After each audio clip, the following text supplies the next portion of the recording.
Welcome to my UK Global Talent Visa Tech webinar, and I am joined by the lovely Kat Traxler today, and I'll be interviewing Kat. After our interview, if you have any questions for Kat, please do put it in the chat. Otherwise, if it's not a question for Kat, then you can save it and I can answer it at the end of the webinar. And then I will talk about myself after Kat leaves, and then what is the Global Talent Visa. I'll also talk about the stage 1 endorsement application and process, as well as the criteria. My top tips as a coach and a recipient myself, because I've been through the process, so I've got lots of tips for you. And then again, your chance to ask me any questions about maybe general questions and some questions about yourself as well, if I can answer it. Otherwise, we'll have to take it offline. But anyway, we'll start with the interview with Kat. Kat is in the US at the moment, and she's making her way to London shortly, which is amazing. It's really great to have an exceptionally talented leader coming to London to make significant contributions to the UK economy. So welcome, Kat. Thank you so much for having me. I'm glad to share our process with everybody. Oh, brilliant. And your journey. You've had such an amazing journey during this time. So if you can please introduce yourself and let people know who you are and yeah, just a little bit about yourself, please. Yeah, no problem. Kat Traxler. I've been working in cybersecurity for about 10 years now. Based in Minneapolis, have always lived in the States, but traveled extensively and knew I wanted to contribute globally. I came to Michelle with a pretty deep background, both technically and working in my organization, developing products in cybersecurity, but also with this kind of like long track record of speaking publicly to audiences, contributing to an educational organization. So kind of this mixed background of both contributing internally to an organization and also being sort of a public figure in the space. Well, that's brilliant. And you seem like the ideal candidate, a good candidate for the Global Talent Visa. So I was really excited to talk to you and to talk you through the application and process. Now, why did you decide to apply for the Global Talent Visa, Kat? Um, the global talent visa is ideal for my circumstances. I mean, I kind of hinted, I really wanted to spread my wings at this point in my career. And I'm really excited specifically about Europe and the UK, where they're positioned to kind of spread their wings for the startup culture. There's a lot of really interesting, cool things going on right now in London. A lot of cool and interesting seeds of like startup culture happening that I wanted to be involved in. So at this point in my career, it made a lot of sense and was excited to go there and be a part of it on the ground. And you can't do it remotely. I mean, it's not possible to just pop in on occasion and say hi. You really have to be on the ground. So when I found out that the global talent visa was an option, I kind of glommed onto it right away because it gave me the chance to work freely, to work for my own organization, and also work with upcoming startups and new projects that are happening. It just gave me that freedom I needed. Yeah, and that does. The Global Talent Visa gives you that freedom and flexibility, particularly. Oh, this. Hello, how are you? We have two special guests. Yeah, I think we have three. Yeah, so yes, so the Global Talent Visa is really good for someone who, want to explore, spread their wings, as you say, who's in a place in their career where maybe you've hit the glass ceiling in your own country, Mhm. and moving countries gives you that opportunity to explore new opportunities as well and bringing your experience over. I do have a quick technical sort of question. Can everyone hear us okay? I hear that there's maybe some issues echoing.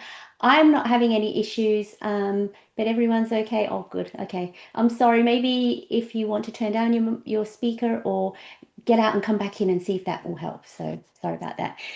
Okay. So, Kat, you mentioned why you wanted the global talent visa. Can you tell me what your challenges and hesitations you experienced? You had a couple of challenges, and you Mhm. can talk about yeah, some of those challenges and how you overcame them. Well, it's, I mean, it's a difficult process for somebody who, I mean, this will be my first and only time going through the global talent visa process. It's not enough for anybody to become an expert in it, right? This will be the only time I go through it, fortunately. Mm. So understanding how to portray yourself is the most challenging thing. The guidelines and the write-ups from the home office are really more of a guidance. They're not incredibly prescriptive on how to go about showing your best light. Um, and very similarly to, I think, how you can't proofread your own work, you can't write an essay and then um, you can't write an essay and then proofread it yourself. You really need that outside perspective. So, like, my challenges were how to portray my work in the most approachable way, how to make it so um, an outsider with no background and no understanding of my industry could just pick it up and get it. I had no really concept on how to do that, where to start, and really fumbled the ball, I would say, at the beginning. Yeah. And can you tell me when you talk about, you're not an expert in this, and that's common. Like this is the first time you're doing it, but you did have a go the first time. We did. And not knowing where to go, what to do, especially with the guidelines being pretty broad and vague. And when you submitted, unfortunately, you didn't get it the first time. But Mhm. that's why you came to me and we had a chat and I said, no, Kat, there's so many things you've missed out. And Mhm. writing for the perspective of someone else reading it, not to let them guess anything about your background and your experience. So I think that was a big challenge, but you overcame that obviously by going again and trying your luck again and succeeding. So tell us how did you figure that out? How did you feel like you needed support? Because a lot of people, when they apply the first time and they're unsuccessful, they give up. What's, how do you feel about Well, telling I people mean, about I'm that? incredibly stubborn, Michelle. When I have my eyes set on something, I'm stubborn. Where there's a will, there's a way. Mm, Um, I knew I was eligible. I knew I was qualified, but I was doing something wrong.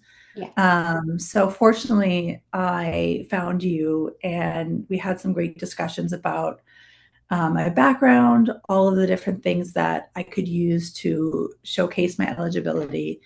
Um, and it was really clear right away to me that how I was showcasing it was not helpful. I mean, Mm, it was very clear. I mean, you'd say like, how would somebody know that this is important? You'd say, how would somebody know that this is a top tier conference? You know that. But how would somebody know that? Or you're not showcasing it to them. You're not giving them the stats. And I go, oh yeah, okay. So once you kind of get the sense of like, really, you have to paint that whole picture for them and then provide the supporting evidence. I mean, it was clear right off the bat where I had gone wrong. yeah. And that's okay because the first application was a good draft. You gave me everything that you had. It wasn't structured in the way that an assessor could say, yes, this is Yeah, an exceptionally talented person because you had lots of links which they don't yeah, like. You put everything down, but there was no story. That was it, yeah, really. There was just no story and tell them why you are so exceptionally talented. I don't know, that's awkward to say, but you just assume that they would find out somehow. yeah. I look at that Yeah. original application as like a very expensive outline that I did. That I go back. It was my reference to, Yeah. where are the links to my things that I need to then gather to then put Yes. together the Yeah. application. Yeah. So you did the work for me. You did the work, and then we Mhm. built on that. Yes. Yeah. So nothing is lost. Nothing is a waste of time. Now, I just wanted to ask you, when you were unsuccessful, what did you do before you found me? What was your process? Because this is what a lot of, I think this is what a lot of people do is they turn, where do you turn to when you have this issue? What did I do when I found out I was unsuccessful? Um, I, you know, I immediately just turned to, I think I found you on a Facebook group. Yeah. Somebody who referenced you on a Facebook group. And then I kind of digged into your website and the materials, and I dug into, I think I watched a webinar. Yeah. Um, and a lot of it was just like clicking for me. And I was like, okay, I think this person can help me. Yeah. So that was my process in finding you. And that's amazing because, it really does help to share your story Mhm. because you don't know where that will land. And that landed towards me, which is amazing that, someone, which I know who it is, and he's actually here today. Yeah, His name is Michael, and I wonder if Michael can quickly just say hi to us because I'm just putting him on the spot here. This is like, and I hope yeah. he's here. I hope he's around. I am here. I'm in a noisy environment, but Kat, congratulations. Michelle, it's lovely to see you. I should come to Yeah. these more often. These are fun. Thank you. Okay, I'll let you go, but I just wanted to just bring Michael on just to congratulate you because we had been talking on the side and he was very happy that you got it. Okay, so I'm Yes, going to I'm unmute very, you very happy. now. Thank Bye. you for coming, Michael. Bye. Thank you Oh, Mike. thank you so much for the reference, Michael. It was absolute happenstance that I was just like digging through anything I could through, through Reddit, through Facebook groups. What are people saying? What are people doing? And I reached out to him and he referenced you. And then I was like, oh, it's just like, it was synergy. It was great. That's really nice. He's been very noisy, so I'm just gonna let him go. But no, thank you. I did speak to Michael. I do speak to Michael. He's one of my previous clients who I keep in touch with. He's so inspirational, and some of my clients we do keep in touch because just like you, Kat, everyone that I work with is so exceptionally talented, so humble, usually don't really feel like, they have that much to offer. But when I work with them, they do inspire me and you inspire me, everything that you've done. And I'm so excited that you will come to the UK and make a huge difference because we need as many people as we can, a diverse group of people to make a difference to the UK tech economy. So I Yeah. thought that might be nice. I'm sorry I sprung it on you, but I was so excited when I saw his name. So thank you, Michael. Okay, so let's have a look at your application in terms of your experts. Who did we end up choosing? Because you had some people that you wanted to, that you asked to be your expert in your first application. What about the second application and when we worked together? What did we do with them? And I don't think we used them, most of them. No, I think we didn't use any of my original experts, which is, fine and great. I think it worked out wonderfully. I think originally I had chosen folks who, um, honestly, I felt least embarrassed to ask. Like that was the criteria Okay. for me. Yeah, Like okay. it wasn't about whether or not they were in a good position to speak to my qualifications or my contributions. And then the second time around, we chose my direct supervisor, who I've known for 5 years at the organization I Yeah, work at. yeah. And he was great to be able to speak to the things that I do internally, but also externally. Then we chose another person who organizes a major conference, and I work on the CFP committee for that conference. So he's been able to see all of the work I've been doing with the call for papers and that. And then a director of an organizational platform, which I contribute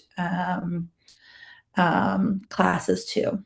So I write classes for an organizational platform, and this is the director of that whole curriculum. Yeah.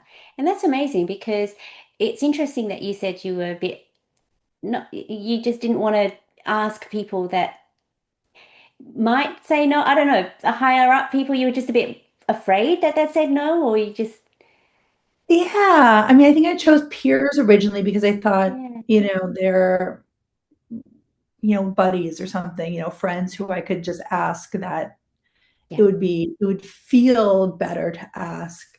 And I was much too shy to ask, people in a superior position. I yeah. was too shy and worried that they would say no or it would make an awkward situation. But consistently, I mean, every time it was a resounding yes, of course, I'd love to. Just, one after another, which felt, Oh, wonderful. yeah. Everybody was just so thrilled and excited to do that for me.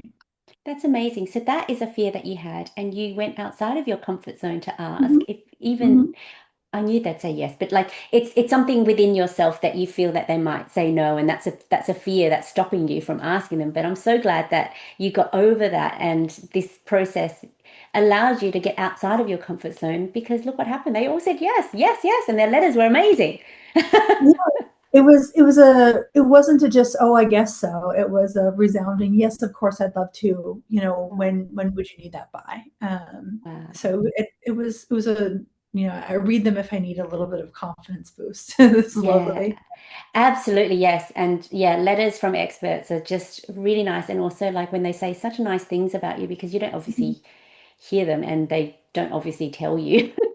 It'd be nice mhm, if they could tell you, but it's nice that it's in writing, it's signed, it's dated. And yes, when you are feeling a little bit down, it's really nice to go back and read. I actually, 10 years on, I still read my letters. oh, that's lovely. Yeah, it's really nice. Just because I respected all my experts, because you should pick people who are in a very high position and they're writing really nice things to say about you. So yeah, I still read mine. So yeah, 10 years on, keep it. Um okay, let's have a look at the criteria that you selected. So there's one mandatory criteria, which is the leadership criterion. Everyone has to select that. Then there's four optional criteria, and you need to choose two out of four. So, Kat, what did you choose first in your first application, and then what did we choose in the second? The first one I chose uh, MC2 and 4, Hmm. which I had mistaken the 4 is about, academic research, and I had mistaken some of my, research for what they had considered research, published by published by a, university, where that's really more of a, I think it was more of a leadership trait. Yeah. So I do a fair amount of research, but it's not published and endorsed by a university, and that's really what Yes. I was looking for. So Yeah. we organized it a little bit differently. Yeah. So you did pick MC, which is the mandatory criteria. Then you picked the OC2, which is the voluntary contributions. And then you Mhm. picked the OC4, which is the academic contributions, which a lot of people don't select that criteria unless they're research based. And yes, the way it reads sometimes confuses people. So they pick that one when they shouldn't. They should pick, the put it in mandatory criteria. So um, when we rejigged your application, we then chose MC. We kept the OC2 because you were strong in Mhm. that, and then we chose OC3, which is significant contributions to your to the field while you were an employee of a product-led digital technology company. So that was much better. We moved the things that you put in OC4 originally, and we moved that over to the leadership criteria. Yeah, and we expanded a lot on it. So yeah, there was a bit of a rejig and reshuffle, but it now that after doing that, you realize yes, that was the right place to put it. Sometimes though, assessors do. I mean, if it's only a slight, in, if people accidentally put things in the wrong criteria, sometimes the assessor would say, yeah, I feel like it's in the wrong criteria and I'll assess it under the other one. But if it's just way too complicated and too different, too much, they won't do that. But I've seen some assessors kind of rejig for applicants, but I wouldn't rely on that just in case. So, okay, so you've picked your criteria. Looking back at your first application compared with the second, I know you touched on it, but what was the difference so that, people can. I mean, they're night and day, really. I mean, the first one is really more of it's a Word document with, a paragraph here and a paragraph here with lots of links, really more of an outline, describing the things I've done. I did A, I did B, I did C. Here's the links. And then my successful application was really like a multimedia experience where, I showcased, here I'm showcasing leadership. Here I am the leader. And if you wanted to dig in, here's the evidence to support that. And here I'm showcasing leadership in this category, and like maybe a little paragraph blurb. But it was really more of like um, a lot of upfront showcasing of the leadership. More of I would call it I don't know if this resonates with other people, but like a science fair board. Like a showcase of Yeah. me as being a professional. Yes, absolutely. Yeah, because the assessor needs to see that you are a leader and it's all Mhm, presented nicely. It's like handing it on a silver platter and saying, I am a leader. These are the reasons why. mhm, Not please assess that I am a leader. It's I'm showing you that I am. You just need to tick the box. I've shown mhm, you here, here, and here. So yeah, mhm, that's a good way to put it. Yes, you're right. The first one was very draft, just a description rather than the full story and evidence to back up that you are a leader and you have made all these contributions to the tech sector. Definitely. So let's have a look at the timing. When did you submit the first and second? Because you've got two types of timings. So yeah, let's have a look at when did you submit the first one? Oh, I think it was August sometime last year, and then it took a good 3 weeks for it to finally get submitted to Tech Nation. So there's kind of a two-step process. There's submitting the application, and then there's the verification that you have all the documents. So I think it was early August and then late August for those two items, Yeah. 25. And then the rejection came in mid-October or something like that. Yeah. So that's quite a long Yeah. time. It's like 6 weeks, is Yeah. it? Yeah. Yeah. Yeah. You must have been waiting and waiting because there's nowhere to Yeah. check. You can't Checking. email them if you check your emails, check your junk mail. I mean, yes, every morning at 5 a.m. I would like wake up and check my email, Oh and then I go back to God. sleep. Oh. Every morning I would just wake up and check my email and go back to sleep. You did that twice. Yeah. Yeah. Yeah. Oh my So I had gosh. in mind that it would come at 5 a.m. for some reason, and then I would Okay. just wake And so the second application, so that's so October. So you came to me, I think, I don't know if you came, I think you waited a few months, didn't you? Or maybe It might have a been little bit, two, November, three a weeks bit. after Yeah, oh, that. 2 3, yeah. Hmm. Okay, yes, I remember. Yes, we worked during Christmas, or just after. Okay, so when did you? Oh, yes, that's right. You wanted to submit before Christmas, but I said, look, let's just hold off. There's lots of things going off in Christmas. Let's come back in January and work on it some more, and then submit. Okay, so Hmm. you submitted at the end of January. Yeah, I think January 13th or something. Submitted January 13th, and then took another 3 weeks to get sent to Tech Nation. So that was, I think, February 4th. And then end of March was when I received my endorsement. So that was just last month. Yeah. And did you Yeah. wake up at 5 o'clock in the morning and check your emails again? Or just I left came, it? yeah, I came in the morning. So yeah. Oh, there you go. Was this wait more excruciating than the first wait, or were they both the same? I felt like this might have been a little bit more excruciating because it felt like, listen, I poured everything I could. The Yeah, first time I felt like, I knew in my heart I hadn't tried my best. yeah, And this I really felt like I had tried my yeah, best in every way. yeah. And if I'm truly not endorsed, then this is really the end of the road. Yeah. So this one felt excruciating. Yeah, I could tell because you were like, Michelle, I haven't received it. I'm like, I know, but just wait. And your application is really strong. Don't worry about it. And yeah, it is excruciating Yeah. waiting. So then you were endorsed on the 21st of March. Mhm. Then you went for stage two almost immediately. Yeah, it took a little bit to put all my ducks in a row, but I think that stage two application went in at the end of March. Mm. And then 8 days later, I received the visa. So it was pretty quick. That's really quick. Yeah. And what I didn't help you with stage two. I can't help with stage two. You did it on your own. So was it Mhm. easy? Was it okay? What was the Yeah, it process was, like? Yeah. yeah. Yeah. I mean, besides, putting together all your travel history for the last 10 years, but fortunately we have, you know, email and, you log into all of the airliners and just try to go through your life and figure it out.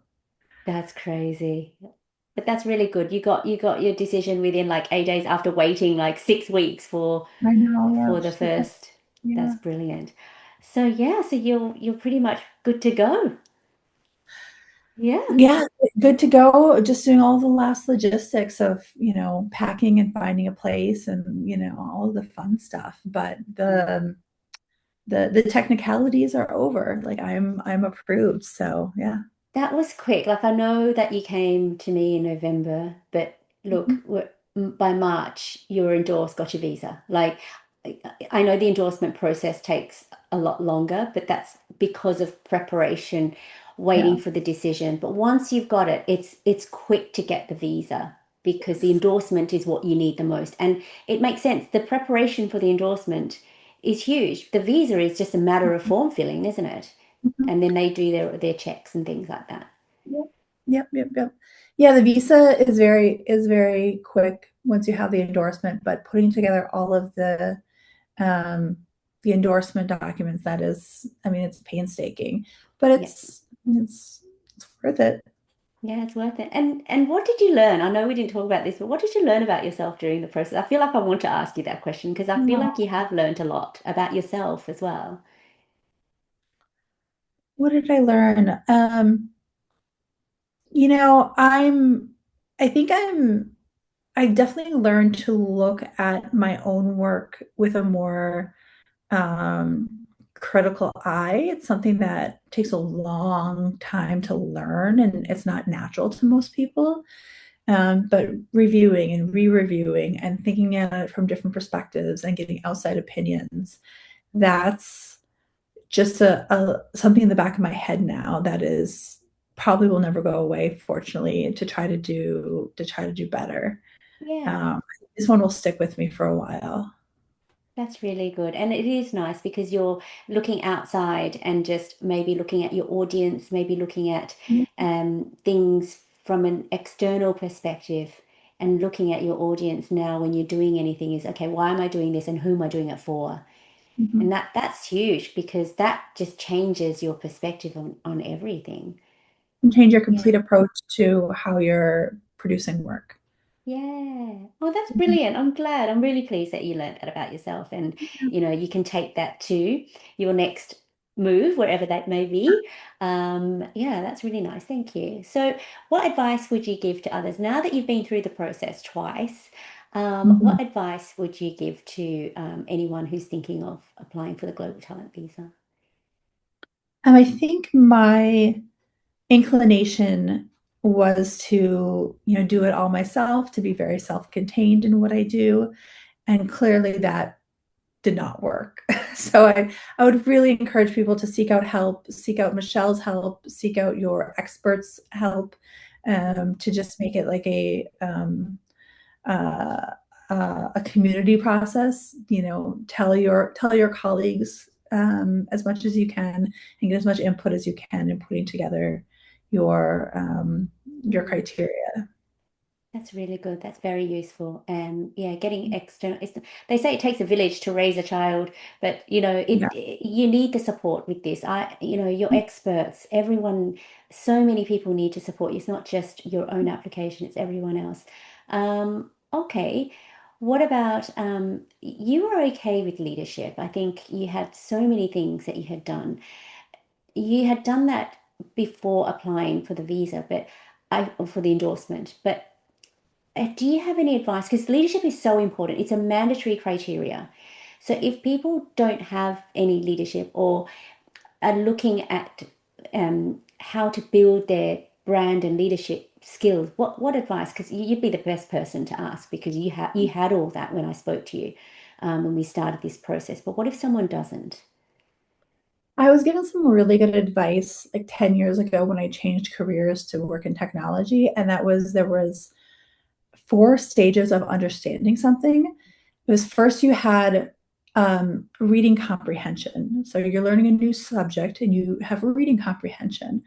Then you have writing comprehension. So you can write it. Then you have speaking comprehension. You can talk to somebody about it. You're well versed enough to be able to speak. And then finally, like the top comprehension is to be able to teach somebody. So those are the four full phases of it. Mm. And I really took that to heart. And so in everything that I've learned and explored, I've always tried to like take it from 0 to 60 all the way up to that teaching. So Mm. that I think is what really solidified me in that leadership category because as you can see throughout my whole career, I do a lot of teaching, I do a lot of speaking, I do a lot of mentorship. And that's just me trying to fulfill those four phases of understanding and knowing something. That's really nice and that's very insightful. I really like that structure because it breaks it down. And Mhm. that's something that you're sharing your insights with others so they can do it. It sounds easy now that you've said it. Like you've made it sound so simple, and it is so true. You read, you write, you talk about it, and then you educate. And education, I think a lot of people get scared about speaking in public, and that's natural and that's common. But I do it a lot, but I also had to force myself to do it. But if you think you're the one that knows the most in the room to talk about this subject, there's not a lot to be scared. People are there to learn from you.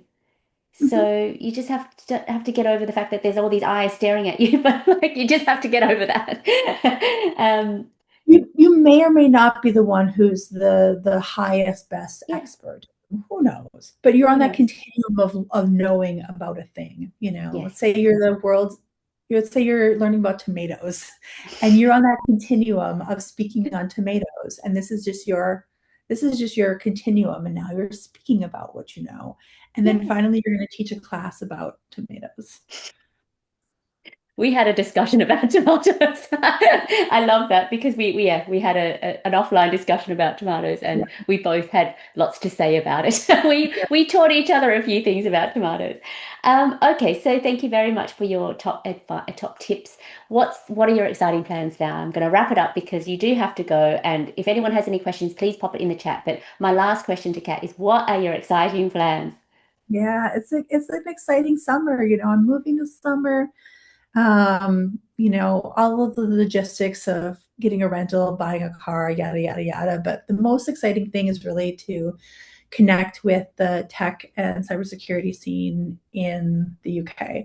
I know a handful of folks, but then to really actually just be based there and to be a fixture, that's what I'm excited about. There's a lot of really cool like cross pollination happening right now between the US and the UK in startup land, and to just be in the middle of that is going to be really cool.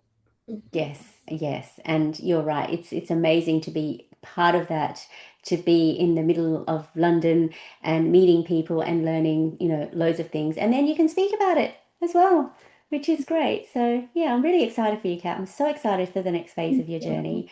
And yeah, you're not starting from scratch. It's just you're starting from scratch in a different country, but you know a lot of things, transferable skills, and you're gonna do really well with your two pooches. Who's coming with you? That Sorry. is not that is not hyperbole. Yes. Thank you so much for sharing your story. I'm really pleased that you came on because not everyone wants to share their story for whatever reason, which is fine. But I'm really pleased and thankful, and I hope that everyone here is also thankful because yeah, Kat's sharing her journey, sharing her challenges, and how she overcame them. So if you can, maybe if you have access to the emojis, please do congratulate Kat with me And I love seeing them pop up on the screen, which is lovely. Thank you. And if you have any questions, please ask. Otherwise, I will answer your general questions at the end so I can let Kat know. Look at all the emojis, Kat. You see them Uh, flying on the screen. uh, I love yeah. that. Yeah, that's really nice. Thank you guys. So I think I'll let Kat go now if there's no questions for Kat. Yeah. Thank you Okay, so thank you. It much. was lovely. Thank you, Kat. Thank I'll you chat to you so much. later, but I'll get on with the rest of the webinar and I'll speak to you soon. Lovely. Thanks all. Thank Bye. you. Bye.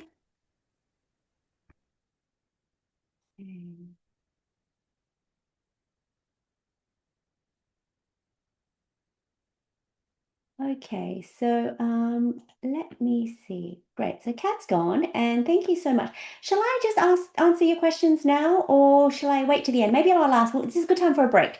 In that, so I'll ask questions. So, promise, yes, ask your question. I think you raised your hand, but I'm just gonna talk about this. Let me have a look at some referees. There's lots of questions here. I don't. Yeah, hold on. Just give me 2 seconds. I'll just read your questions. Um, Someone's asking a question about um,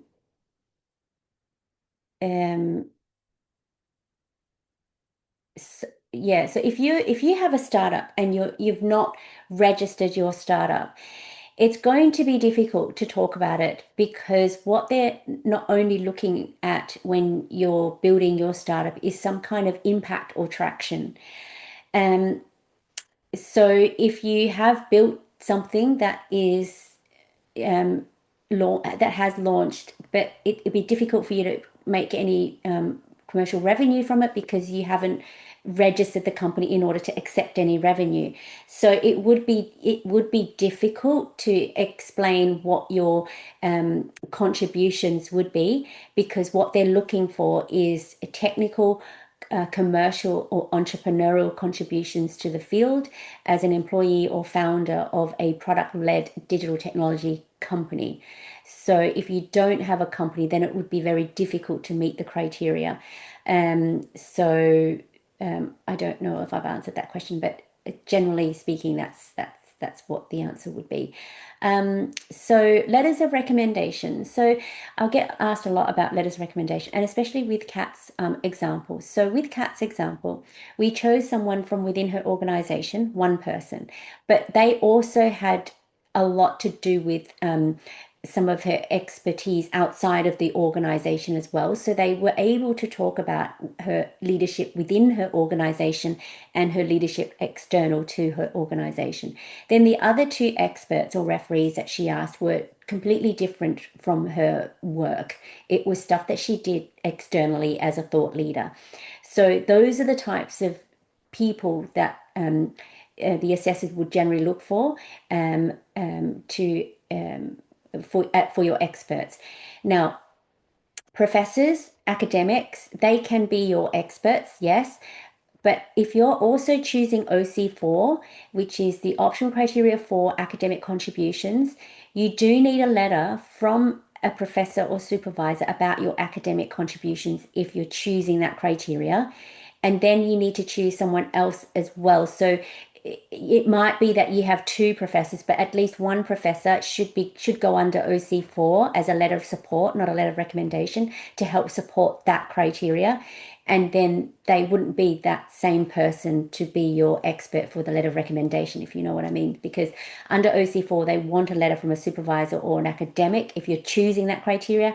And in addition, you need another person. It can be a professor as well, depends what that professor would say. But yeah, it just depends. So that's the answer.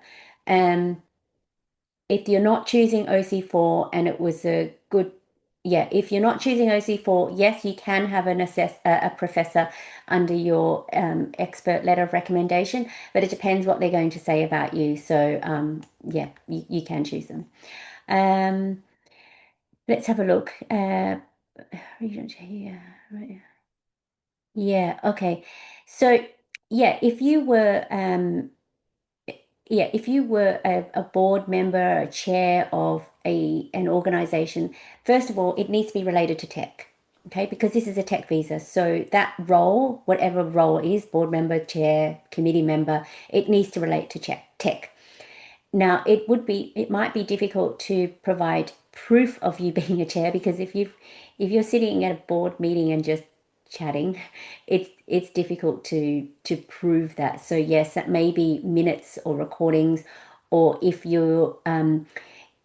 there's any public available evidence about your role. So sometimes websites have pictures of who is in the team or in the leadership position. You'd also have a letter from that organization to explain what you did, how long you've been working there, how were you chosen as a chair, what's your impact, what's your leadership, what do you do. So yeah, just get as much evidence, public facing evidence, as you can. There's a question about startup ownership. It allows you to qualify for GTV. If you are a startup, and I was a startup founder, yes, I was eligible, but being eligible is one thing, meeting the criteria is a whole nother thing. So if you are a founder of your own startup and you have a technical or business skill that's listed, and I'll go through that in a second, potentially, yes, you could be eligible, but whether or not you meet the criteria for the documents is another thing. So if someone's asking about a non-technical, non-academic route for global talent visa. So this webinar and my expertise is in the digital tech sector. So global talent visa in digital tech. Under the digital tech route, you can have a business or technical skill. But you must work in the tech sector, even if you have a business skill or a technical skill. Those in the communications and PR sector, potentially not, because it would be difficult.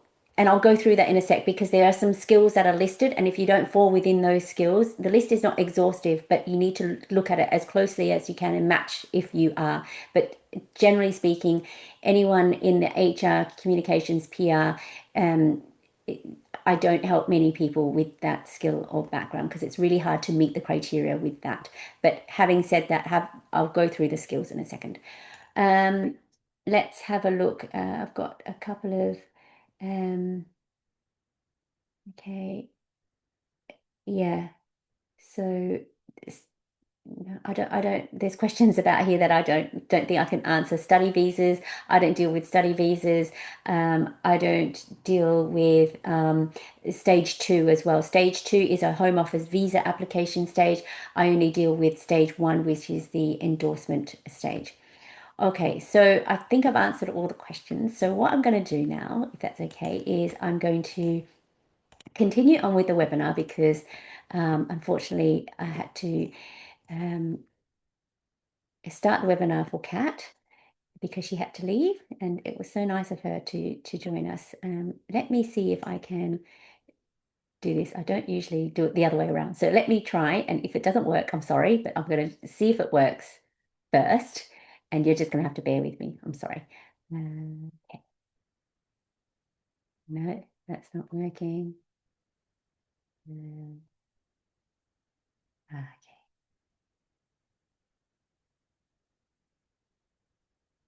Here we go. Great. Can you see my screen? Hopefully you can. Give me a thumbs up if you can. Yes. Yeah. Perfect. Okay. Right. So just a little bit about myself. If you haven't met me or spoken to me, I am Michelle Hewer. I'm Vietnamese by background. I have an Australian, British, and Irish citizenships. Obviously, I got the British citizenship through getting the Global Talent Visa myself. I am a Global Talent Visa coach that only deal with stage 1 endorsements. In 2016, so 10 years ago, I received my endorsement for exceptional talent, and I became the Tech Nation Visa Ambassador. And then 3 years later, in 2019, I received my indefinite leave to remain because I was endorsed with talent, and then I became a British citizen as a result. I spent 7 years in the UK and I based myself in Manchester and Newcastle. Those were my homes. I was living in the north of England. And then I traveled a lot down to London for my startup because I was a tech entrepreneur during my Global Talent Visa days. I used to be a lawyer in Australia and then I switched and became a tech entrepreneur. I was developing wearable tech heated gloves. And my startup was made with gloves. So I did that for a while, but obviously, it got to a point where I was really happy with what I did. I developed the heating element for the glove, won lots of grants and funding from the university, and built it to a point where I realized I think that's enough. I really wanted to work on helping more applicants with the Global Talent Visa because I was doing it the whole time while I was doing my startup. But this was a little bit more rewarding for me. And so now I'm a Global Talent Visa coach. When I started this whole process, it actually was as a result of me doing the application myself, and I didn't know anyone that was applying for the Global Talent Visa. And because I was one of the top 50 that received it, because back then it was 2014 was when it started, and I applied in 2016, and no one knew about it. So I wrote a blog about my journey. And that blog went viral, and that's how I started helping people, and that's how people found me. And then it morphed into me doing this full time. I've coached over 2,000 tech entrepreneurs, senior exec, and tech employees in the last 10 years. My success rate is 90%, and my best success result was when my clients received their decision within 3 to 27 hours. And this was before, they've changed the system now where you have to email the Home Office. Before it was a portal, so you could get a result very quickly, but now it's gone kind of a little bit manual. So as Kat said, it takes 3 weeks to get sent to technician, so you wouldn't get a result within 3 to 27 hours anymore. And the technician endorsement rate was 54%. It's now 40%. So they're being a lot stricter. And out of that 40%, 65% are endorsed with talent and 35% are endorsed with promise. During COVID, my success rate was 100% from my clients from Nigeria. And in summer last year, my success rate was 100%. I deal a lot with clients from all over. So big tech, startup founders, students, designers, cybersecurity experts, customer success managers, product managers, the list goes on. But why I love what I do is everybody has a different story to tell. Everyone has a unique story, and it's just a matter of pulling that story out and presenting it in a way that meets the guidelines and is what the assessor wants to see. So because I've done this for so long and I've done it myself as well, I know what the assessors are looking for, just like what Kat said. You have a perspective of what you think the assessor's looking for, because you've only done this once or twice, but I've done it many, many times. So I know what they're looking for, and I also see unsuccessful decisions, and I know from that what the assessors are looking for and what they're not looking for. Okay. And just a quick disclaimer, I'm not affiliated with the Home Office or Technician. I'm not an immigration solicitor. I only help with stage 1 endorsements. Stage 2 is a Home Office visa application, and I don't help with those. So over the years, when I was a startup entrepreneur, I featured myself. I got out there. I was very active in the tech community. One, because I was building my personal brand. I was building my leadership in the space, and the space was wearable tech and IoT. I couldn't talk much about what I was building because it was confidential. I didn't want people to know what I was doing. So in order for me to build my personal brand and credibility in the UK, I knew no one. I came from Australia. I needed to build my network, and I needed to build it fast. So what I did was I actually immersed myself in the tech ecosystem. I got out there, spoke about wearable tech, just like what Kat said. You educate people. I learnt about things. I read about them. I wrote about them. I spoke about them, and then I started teaching people. And so, I taught lots of workshops in wearable tech, and I spoke about it, and I was, doing a lot in the wearable tech space, but I didn't talk about my business because I couldn't. I did talk about my business. I didn't talk about the product that I was building and how I was doing it. I was just telling people what I was doing, but not how I was doing it. So I got featured in a lot of magazines. I was asked to be a judge at an IoT hackathon. I was, featured in TechCrunch and asked to be featured in the Sunday Times of building my glove, but obviously I didn't say how I was doing it. I was saying what I was doing, meeting people at, events and conferences. I was also building my credibility because I was building my startup and I was building products and developing my product. I needed to have meetings with people. And if I didn't have a public presence, if people didn't know who I was, they'd be a bit more reluctant to have a meeting with me, talk to me, and help me build my product. So it was a way for me to get help with my startup and speak to the right people, is building my own personal brand and my leadership. And that's a big top tip for me, because I didn't know what I was doing. I was just doing it, but I figured out a way how it would help me and my business, but it also helped me build my personal brand. And I don't regret it, because it actually pushed my business forward. I actually won grant funding. I won a lot of things because I was so out there and I was talking to a lot of people. It built my credibility. And that's really important in the UK. You need to build credibility and trust.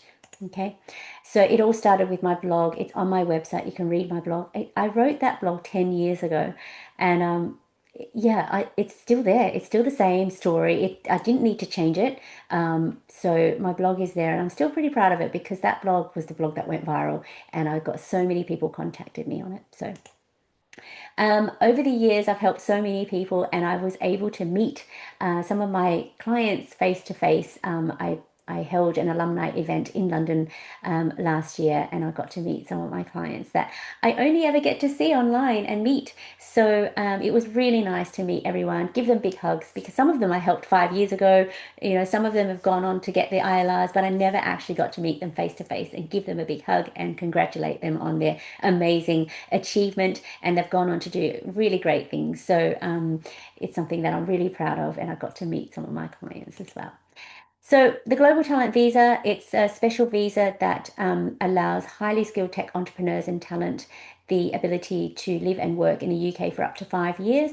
It's a two-stage process, so you've got to be endorsed, and then once you're endorsed by meeting the strict criteria, you can apply for your stage 2 visa. It's more than a job application. You have a look at the criteria and I'll show you. As you heard from Kat, there were loads of things that she did. She did loads of speaking gigs, but she also did her job. But doing your job is one thing, because you get paid to do that. This is a global talent visa for exceptionally talented people. If assessors are looking for people who get paid to do their job, then this is not an exceptional talent visa, because you get paid, if you're getting paid to do the job that you do, that to them, that's not exceptional. It's going over and above your day-to-day job. And this is why it's so important to build your leadership, to make lots of significant contributions to the tech sector, not just to your company. You get freedom and flexibility. You can live and work in the UK for up to 5 years. You can get indefinite leave to remain and citizenship. And a lot of people do this, and this is where I help my clients, where they're on a skilled worker visa for whatever reason, redundancies, or they just don't want to stay in their jobs anymore because they're being sponsored. The Global Talent Visa gives them the flexibility to leave their job and work anywhere they want to in the UK. And they can switch to the Global Talent Visa, and their time in the UK counts. And that's a big plus, because I've had some clients who have been in the UK for 3 years under their skilled worker visa. And under the current rules, I think it's 5 years, and then they can apply for indefinite leave to remain. But if you get endorsed with exceptional talent, the Global Talent Visa is an accelerated route to ILR. So within 3 years, which they already gained under their skilled worker visa, they can get their Global Talent Visa and switch and apply for the ILR almost immediately, because they've been in the UK for 3 years. So that's a big plus for a lot of people who are on a skilled worker visa, and I do help a lot of people with that. You can bring your dependents with you, which is great. You can register a UK limited company on this visa. I have students who contact me, MBA students, masters, and they're working on a startup, but they can't really, because their student visa restricts them from doing it. And this is a story. I know someone asked about student visas. I don't really help with that, but I understand that sometimes clients come and say, I have a student visa, I want to switch to global talent because there are some restrictions. Can I apply for global talent? So I've helped a couple of students do that, and prove that they meet the criteria for global talent, and then they switch over from their student visa. You can work for a tech company without the need for a company sponsorship. When I had my global talent visa, I was working on my startup, but sometimes I needed a break from my startup because it's quite intense. And if anyone's a startup founder, they'll understand. The global talent visa allows you to do what you want in the tech sector and work wherever you want to. So I had an opportunity while I was working for my startup. Actually, it came off the back of a speaking gig that I was doing in Manchester, and I spoke about wearable tech industry and everything. And then I met someone, and they were looking for a community manager for a new accelerator program. Um, and they were just talking about they were looking for someone, and I said, maybe I'd be interested.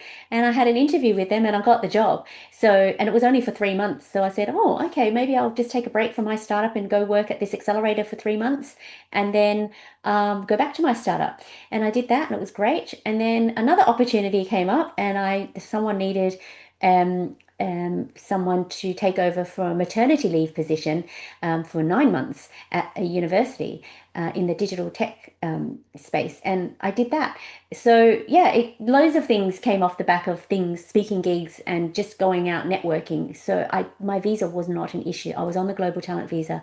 I could work for myself. I can work anywhere. So that was a big plus. And then I applied for my indefinite leave to remain after that.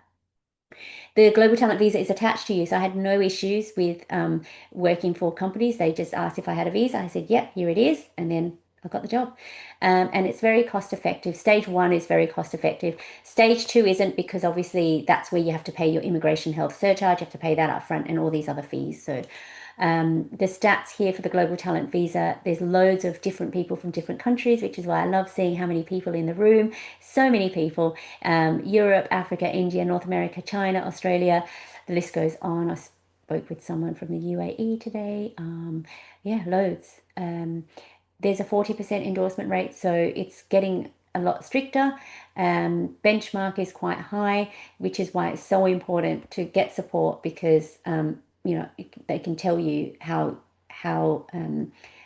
what if you make a good applicant, and if not, then how can so what an ideal applicant would look like for the assessor. There's been over 5,000 successful recipients over the years.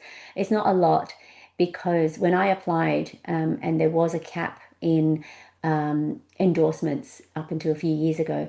So when I applied, there was only 200 people were able to be endorsed, which isn't a lot for the year. Every year they had a 200 cap. Then they increased that a little bit, but now in the last, I think 5 years, they said no more cap. Anyone who could meet the criteria can be endorsed. So that's why this number isn't as high as it should be, because of that cap. So talent 65-35 to promise, 75-25 men and women only, because tech is a male dominated industry. But the numbers hopefully increasing, and I help a lot of women in tech secure the endorsement. And then once you are endorsed, you can join the Tech Nation Visa alumni. There is a bigger alumni group that's run by volunteers and ambassadors at Tech Nation. I'm only a member there. I'm not, it's not my alumni. I have my own alumni, which are my clients, which I showed you before. So you can join this alumni when you're endorsed, and when you have the visa, and obviously you'll be part of my alumni if you work with me. So these are some of the stats. These are old stats. I can't get any new stats from them, but it's generally pretty close. It's pretty similar over the years. So by country, 30% endorsement or success rate in Nigeria, India, Pakistan, Turkey, and then as obviously it goes up here. These are just stats, so don't take it. Don't use it as a reason not to. It's just that's how it is sometimes. It pans out. So these are some of the skills. So if you can be a software engineer, obviously, because it's a tech visa, a lot of software engineers apply and get endorsed. But you have biz dev managers, and marketing. These types of people, not tech business people, are still getting endorsed as well. But it's just to give you an idea. And then these are the sectors: apps, fintech, cybersecurity, health tech. So you can see a number of people being endorsed in these sectors. You can see these ones. AI, machine learning, that's going to be huge soon. 1 in 3 have software engineering skills, and 1 in 4 are founders. So the global talent visa is there. It's for employees and founders as well. So these are just some of the stats over the years. I was endorsed in 2016, so it was back here. But as you can see, it's gone up and up and up every year, which is good. And it's still a very popular route to Global Talent Visa, to ILR, and to settlement as well. So what you need is you need 15 documents, okay? And those 15 documents consist of your CV, your personal statement, and 3 letters of recommendations by experts. Everyone has to do this. It's 3 pages each. Yeah, that's 5 documents. The next 10 documents, your mandatory and optional criteria, which we briefly ran through with Kat. Each of these documents needs to be 3 pages, okay? You can apply for talent or promise. If you've got more than 5 years experience, you should go for talent. If you've got less than 5 years experience, you should go for promise. If you feel like you don't have enough evidence for talent and you've got more than 5 years experience, you shouldn't pick promise. The assessor is going to pick you up on that straight away. So you need to make sure that you pick the right category and you have the evidence against it. Okay. Eligibility, as I mentioned, you can be a technical or business person and pick the one that's closest to you. So technical people are those who are developing products or have, a hand in developing the products. Those with business skills have a hand in selling the product or growing and leading the product-led digital technology company, in a nutshell. So have a look at these and see which ones are closest to you. Those who aren't eligible are those who work for consultancies mainly. Okay, so anyone who works in consultancies aren't eligible, unfortunately. And if you're a junior investor, even though you've got less than 5 years experience and you potentially could go for promise, in these guidelines, it says no, even if you're a junior, you aren't suitable for promise. You're not suitable. If you are an investor, the only way you can apply is if you have more than 5 years experience leading substantial investment over 25 million. That's what they want. Okay. And you can be an employee or founder. So the main thing is they want you to be showing evidence of working for a product-led digital technology company. And that's companies who develop products. That's a big one. That's why there's no consultancy. So if you work for or a founder of a digital tech company that develops its own products for customers, licensed subscription by selling, then that would be considered a product-led digital technology company. I have a lot of people who ask if working for a bank, would that suffice? The thing that I ask a lot of people is, what is that company in the business of? And if it's a bank, it's in the business of financial services. It's not in the business of developing products. So unfortunately, that's not a product-led digital technology company.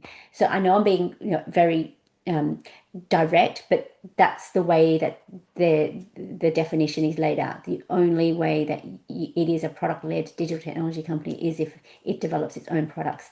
And that's the test, really. So with the criteria, so there's 15 documents, 5 documents I've already said, CV, personal statement, 3 letters of recommendation. You pick talent or promise. Then you go to the criteria and you need to produce 10 documents. And that's from picking the mandatory or optional criteria. Mandatory criteria is the leadership stuff. So you need at least 3 or 4 examples here. So say, for example, you pick 3 examples, 3 documents, 3 pages each. That's 9 pages for mandatory criteria leadership.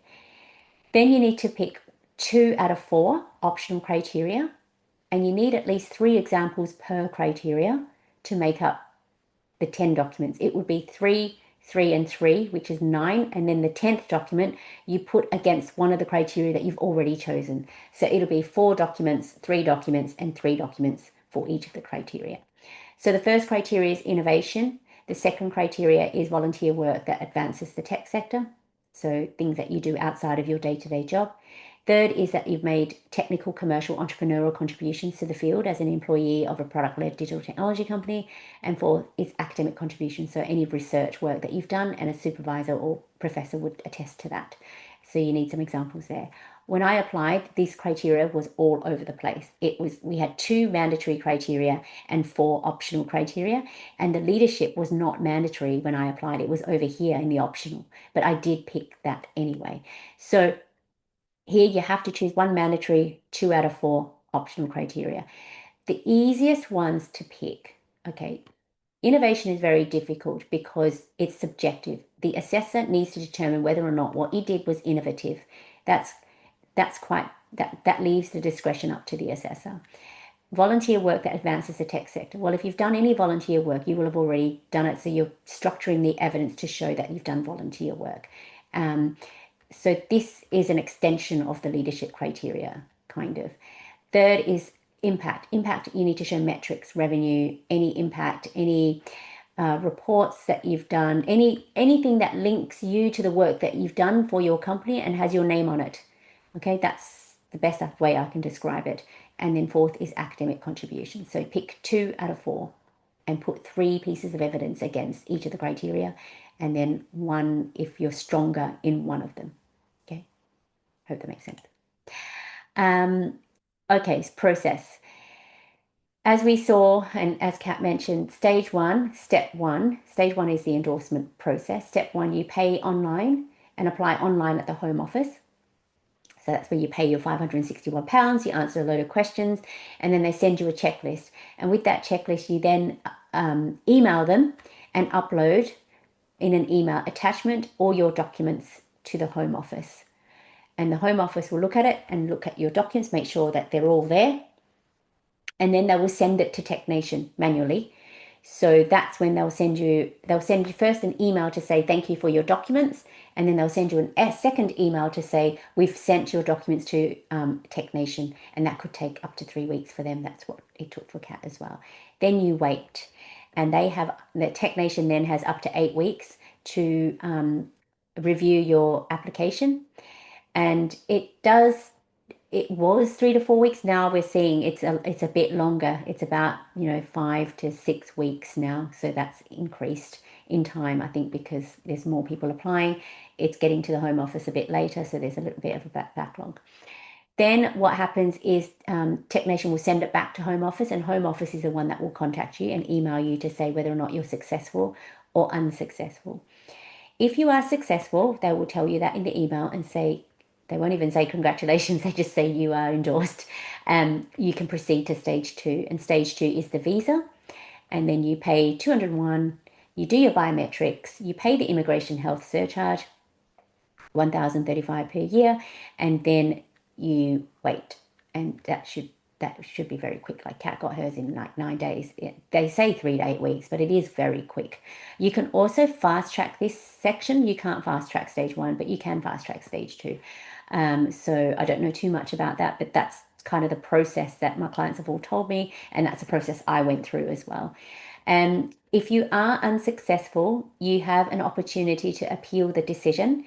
And when the Home Office gets back to you and says, you have been endorsed or you have not been endorsed, if you have not been endorsed, they also send you feedback. And you use that feedback to appeal the decision if you want to appeal, that the assessor made a mistake, and whatever feedback they gave, you'll go back and answer and explain, the assessor made a mistake because, yes, I did produce this, and, the assessor may have missed it or something. I help with appeals. So you've got 28 calendar days to respond with your endorsement review or appeal form, and then they have 28 calendar days to respond to your appeal and your application again. So you have another chance, and it goes to another assessor, and they will look at it, look at your appeal, look at the first assessor's decision, and then look at your application again, and then they have 28 calendar days to tell you if you're successful or unsuccessful. If you're successful, great, go to stage 2, and if you're unsuccessful, again, maybe use those 2 pieces of feedback because you had the original one, and then maybe come and talk to me, and then we can look at resubmitting or having a look at it again to see. So I do help a lot of people who have done it themselves the first time, and then we go in again, and I mean, it's useful because we have feedback, and we can focus on the good and obviously prevent getting the same feedback the second time around. So, and that happens. And Kat's a perfect example of, we'll go again. And she did, and we were successful. Okay. I do help a lot of people with different kinds of questions. First of all, are you eligible? Will I meet the criteria? How do you present your documents? What's relevant? Who can be your experts? We completely changed Kat's experts. Didn't use the same ones. We used completely different ones. So, I help with that because every expert, not only do you have to tell a story, every expert also needs to tell a story about you as well, about their perception of working with you, or their perception of how you fit in the tech industry in your own country or in the UK if you're in the UK. So there's a lot riding on that expert, because they have a lot of things that they can talk about you that will help you meet the criteria. Your expert doesn't know your application pack. Okay, so your experts have to kind of vouch for you and confirm that you are an expert, and why are you an expert, and make it more detailed, and try not to use AI, to write letters or to get experts. Experts might use AI, but this is where you have to kind of maybe look at the letters properly, and if you have the courage to, and I strongly advise you to, is work with your expert to write the letter so that they can write specific things. Because if you leave it to AI, which you're not supposed to even use AI, that's in the guidelines, assessors will know if AI is being used, AI tools are being used, because letters are usually generic. They don't go into detail. They sound like it's being written by someone else. And I read so many applications that, sound like they have AI tools have been used. So just be careful about that. How do you show your innovation, your impact? How do you show that you're an exceptional leader? How much experience do you need? You've received an unsuccessful result. What should you do? Appeal or submit? So, I help with all these things. I help with appeals. I'm helping with an appeal now to see whether or not they should appeal, or forget about the appeal and let's resubmit. Let's retry, because if you appeal and maybe it won't change, so let's resubmit. Let's forget about appealing. Let's just put our energy into resubmitting. So I help with those questions as well. My website has so many resources. I've built this website over the last 10 years and I just keep adding to it. So have a look at it and you can see, everything in there: success stories, my packages, videos, resources. I've got blogs. It's all there. And if you want me to assess your eligibility as well, fill in my eligibility questionnaire. My top tips: this is your chance to tell your unique story. When I read applications, when they have been unsuccessful, I'm looking for a story. And this is what the assessors are looking for as well. They're looking for a story, and they're looking for, will you meet the criteria? They're looking at your experts, who do you know and what are they saying about you? Are they saying specific things or are they saying generic things? This process is about self-promotion. It's about your leadership and you proving to the assessor that you need to be in the UK, you are an expert, and these are the reasons why, and your evidence should present that to them so they don't have to question and they don't have to feel like they have to ask any questions, or if there's anything up in the air, don't annoy them. Make sure your application is structured, it's easy to follow, there's a story, all the documents are there, you can read it, it's not really small writing, so presentation does matter, it really does.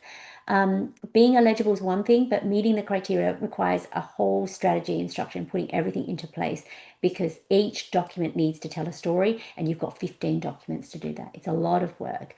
And also, if you need support, please contact me sooner rather than later. Then if you need support, I can check your application, I can review or have a strategy session with you, so that I can give you loads of tips, because there's so many things, so many that you may have missed. Those guidelines are really tricky, and I've read these guidelines for the past 10 years.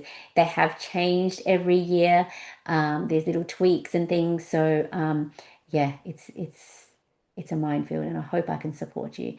And don't forget, assessors don't click on links. The only reason why you should include links is if you've taken a screenshot of something and you're sourcing that screenshot. It's the only time you should use links. Otherwise, the assessors won't click on it, so it won't make a difference if you include it. Don't feel like they're going to click on it. Sometimes they won't. Some of my different packages of support, I have a leadership in tech online course which I created. I've got a DIY membership area with all my templates and resources if you need it. My strategy session, I can help you strategize, and then I can review your application as well, and I give you part support.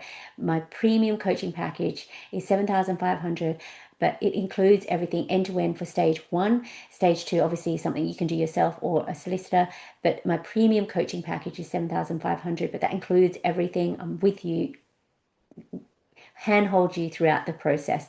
And that's my most popular package. But if you, obviously I understand budget-wise, there are different packages that I can help you with there, and I can help with appeals as well.